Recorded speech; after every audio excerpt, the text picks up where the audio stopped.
John Chivington was a Methodist preacher who later became a colonel in the United States Volunteer Army Corps. He had big dreams of becoming a politician and viewed the military as a stepping stone.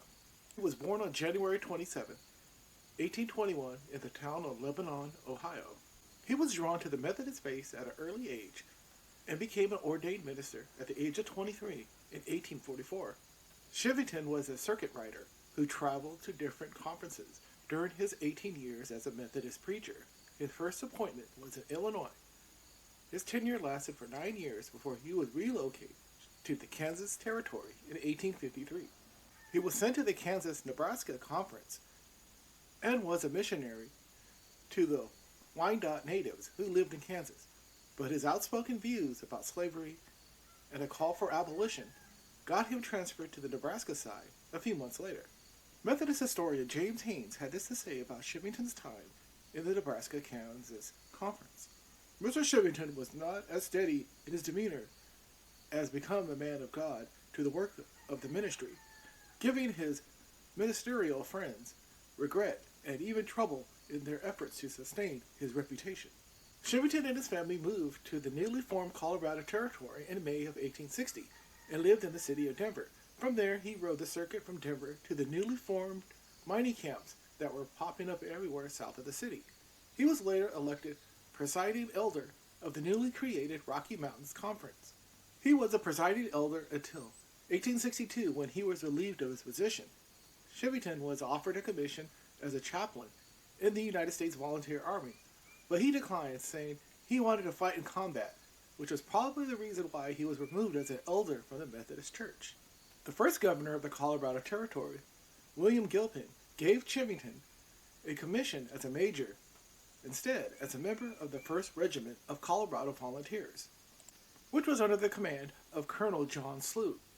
Later that year, Chivington would impress his superior officers with his bravery and leadership at the Battle of Glorietta Pass on March 28, 1862, when his soldiers attacked the Confederates' supply train, which forced them to surrender. Due to his hand in helping the Union Army defeat the Confederates at the Battle of Glorietta Pass, Chivington was promoted to colonel a week later and was given the command of the 1st Colorado Cavalry Regiment. Around this time, a young soldier named Silas Soule would join his newly formed unit. In a letter to his sister, Soule had this to say about his new commander. "Our colonel is a Methodist preacher, and whenever he sees me drinking, gambling, stealing, or murdering, he says he will write to Mother or my sister Annie, so I have to go straight." Chivington was briefly appointed a general of the Volunteer Cavalry on November 1862, but the commission was withdrawn a few months later in February. This was because his superior officers felt that he was putting his political interests ahead of his military duties. In the spring of 1864, the second territorial governor of Colorado, John Evans, and his cohorts were butting heads with the nearby native tribes whom he felt were creeping into his territory. Native tribes, the Cheyenne, Kiowa, and Arapaho, have lived in the area long before the Colorado Territory existed and had on paper the support of the federal government to leave them alone.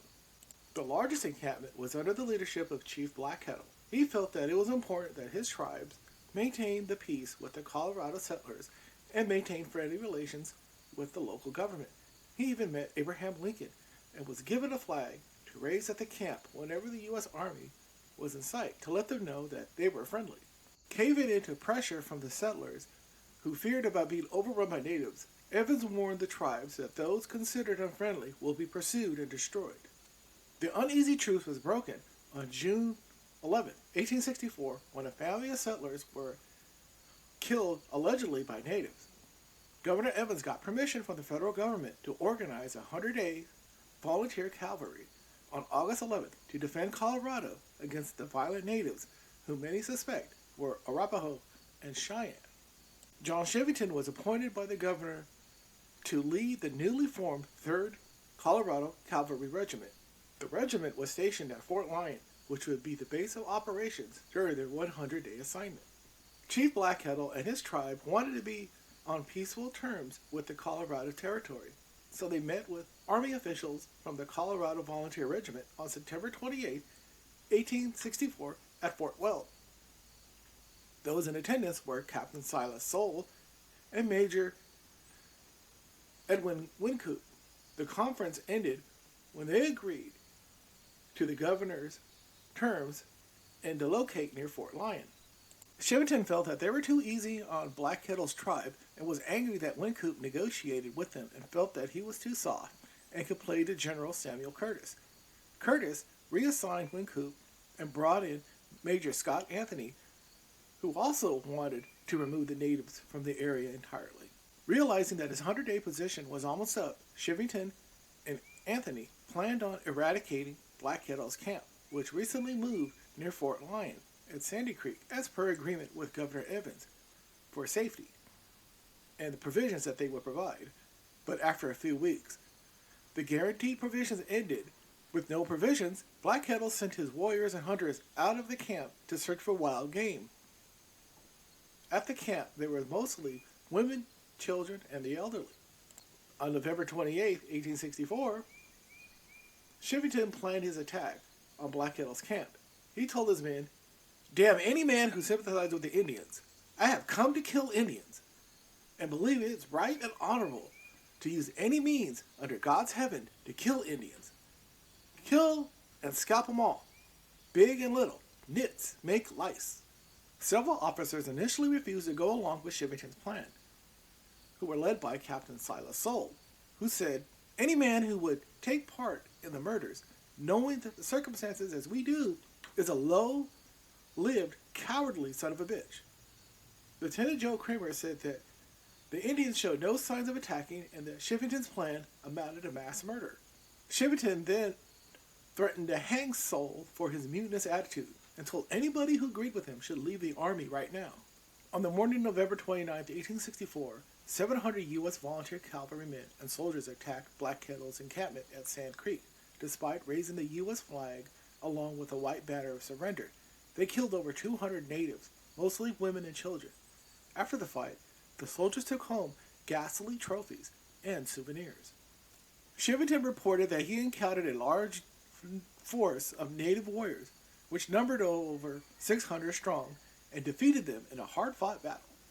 Captain Soule, who was at Sand Creek, told his soldiers not to participate in the fight. He later reported the atrocities he witnessed to a superior officer, Major Edwin Wynkoop, who opened up an investigation into Colonel Chivington after a flood of eyewitnesses and tales of horror from Sand Creek came his way. A few months later, Chivington was brought before a U.S. Congressional hearing after an investigation into the Sand Creek incident. Several officers and soldiers testified against him, along with eyewitness accounts from survivors. At the end of the Congressional hearings, Chivington was told, "As to Colonel Chivington, your committee can hardly find fitting terms to describe this conduct. Wearing the uniform of the United States, which should be the emblem of justice and humanity, holding the important position of commander of a military district, and therefore having the honor of the government to an extent in his keeping, he deliberately planned and executed a foul and dastardly massacre which would have disgraced the very savage among those who were the victims of his cruelty, having full knowledge of their friendly character, having himself been instrumental to some extent in placing them in their position of fancied security. He took advantage of their inapprehension and defenseless condition to gratify the worst passions that have ever cursed the heart of man.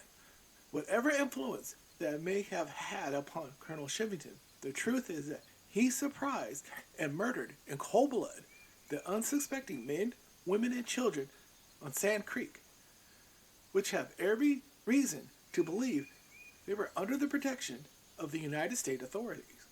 He was spared from any legal action from the United States Army because he resigned in February of 1865, but his reputation was destroyed by the atrocities he and his soldiers committed at Sand Creek.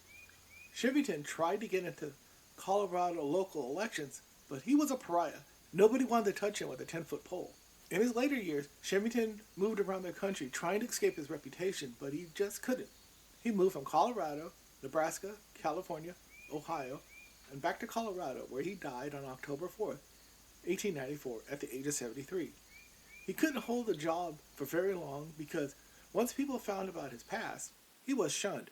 Chivington, until the day he died, said he did nothing wrong, telling anyone who would listen, "I stand by Sand Creek."